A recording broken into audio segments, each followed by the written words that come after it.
Namaste. Today's topic is born to be connected. Why are we here?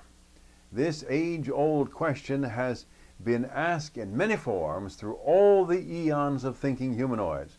Various and sundry answers have been given, but most of them end up in some form declaring that we are here to serve the gods. However, when you think about it deeply and divorce yourself from conventional religion, you soon discover that serving a god is a non-starter. Gods are the invention of humankind to help explain life and the way life seems to be. In this age of science and technology, we humans have discovered that we can do just fine without a god.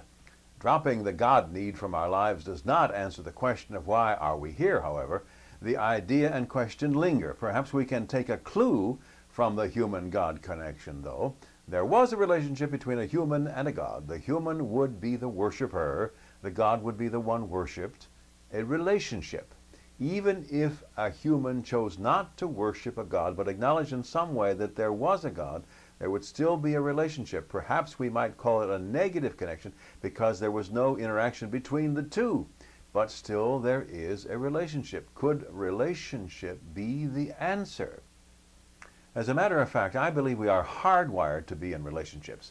At first, in order to survive, we must be in a relationship with a caregiver. Most often this has been a mother who nursed her infant and then clothed it and taught it, etc. Of course, a father-type caregiver would be important too for protection and some training as well, especially for boy children. Early on in human history, there would be a tribal relationship or relationships, again for survival if nothing else. A group of people have a better chance of enduring the harsh realities of life than a single individual usually does alone. Of course, somewhere in our history, relationships between males and females developed. When exactly monogamous relationships began, we're not sure, but obviously sexual relationships had to occur on a casual or long-term basis to ensure the survival of the species. I say that we are hardwired to be in relationships. We need connections. We need to be connected. Without such connections, we could not have survived as a species. Without the need to fulfill connections, relationships, we would never have developed religions which have done much good over the course of human history. The average normal human being seeks out relationships and connections of various types. Most humans belong to some kind of group, either loosely or tightly connected to that group. Most humans belong to families and societies. Some belong to religions wherein connections are made with each other and a god or gods.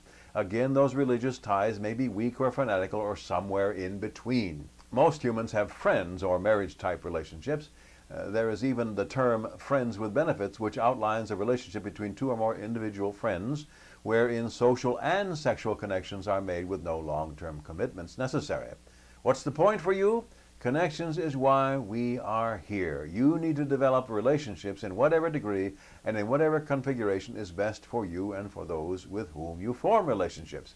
You may think that the previous statement is self-evident. Many humans do not put enough energy and thought into developing and keeping connections. When you want to live a happy, meaningful, and productive life, you need to acknowledge your hardwiredness in terms of connectivity.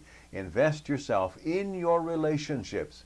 How? First, by not taking your connections for granted. Any positive relationship takes some thought and effort to keep it up and running.